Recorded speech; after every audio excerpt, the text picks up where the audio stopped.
क्या होगा अगर आपको बताया जाए कि कोई इंसान सतयुग से लेकर कलयुग तक जीवित रहा है?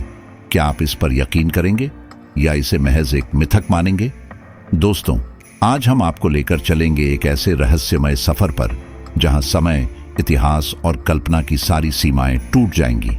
ये है द हिडन हिंदू का 9वां अध्याय, जो आपको एक ऐसे किरदार ओम से मिलाएगा जिसका जीवन अनंत काल तक फैला हुआ है। तो तैयार हो जाइए, क्योंकि ये कहानी आपको न केवल रोमांचित करेगी बल्कि आपको हमारे पुराणों और इतिहास के अनदेखे पहलुओं से भी परिचित कराएगी। जैसे ही अगले सेशन की शुरुआत हुई, सब कुछ शांत और व्यवस्थित हो चुका था। शाहिस्ता ने ओम से एक गंभीर सवाल किया जो उनकी कहानी को और गहराई तक ले गया। उन्होंने पूछा, इन सभी वर्षों में सुषेण के अलावा तुमने और कौन सी भूमिकाएं निभाई हैं? स्क्रीन पर तेजी से बदलती छवियों के साथ ओम की जिंदगी के अनगिनत रूप और यादें सामने आने लगीं। कई युग, कई चेहरे और अनगिनत घटनाएं, लेकिन एक चीज जो नहीं बदली वह था ओम का चेहरा। यह जैसे किसी अमर आत्मा का प्रतिबिंब हो। जैसे जैसे ओम ने अपने अतीत को याद किया, उनके चेहरे पर अनगिनत भाव प्रकट हुए। डर, खुशी, शांति, पश्चाताप, और तभी उनकी आंखें लाल हो गईं। वह पल जब उनकी आंखें नम हो गईं और स्क्रीन से छवियां गायब हो गईं, सबको झकझोर कर रख देने वाला था। लेकिन इन यादों में 3 चेहरे प्रमुख रूप से उभर कर आए। पहला चेहरा एक महिला का था जो ओम की जिंदगी में कई युगों तक एक प्रमुख भूमिका निभाती रही। दूसरा चेहरा था परशुराम का, हिंदू पुराणों के चिरंजीवी। और तीसरा था अश्वत्थामा का, जो महाभारत के युग से कल युग तक जीवित है। जब LSD ने उत्सुकता से पूछा, ये कौन है, तो अभिलाष ने जवाब दिया, ये हमारे ग्रंथों के चिरंजीवी हैं, पर ये केवल 2 हैं। हमारे पुराणों में 7 चिरंजीवी का उल्लेख है।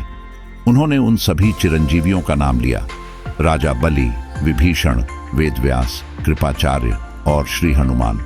शाहिस्ता ने ओम से एक और सवाल पूछा, ओम, इन वर्षों में तुम और किस रूप में रहे हो? ओम ने अपने अतीत की कई पहचान बताई।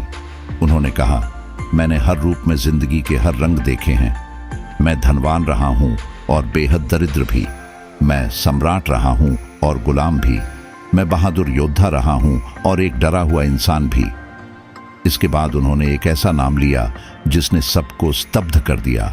ओम ने कहा, मैं चंद्रगुप्त मौर्य का सलाहकार था।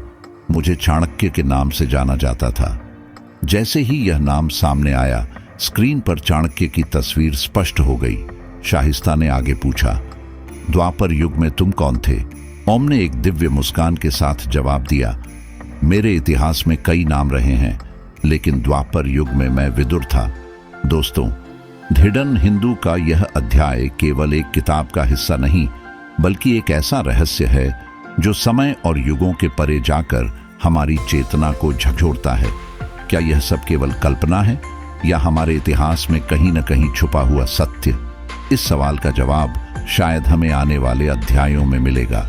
अगर आपको यह कहानी रोमांचक लगी तो वीडियो को लाइक और शेयर करें और चैनल को सब्सक्राइब करना न भूलें, क्योंकि ऐसे और भी रहस्यमय किस्से आपके लिए हम लेकर आते रहेंगे। यह था द हिडन हिंदू का अध्याय 9। मिलते हैं अगले वीडियो में। तब तक के लिए जय हिंद, जय भारत।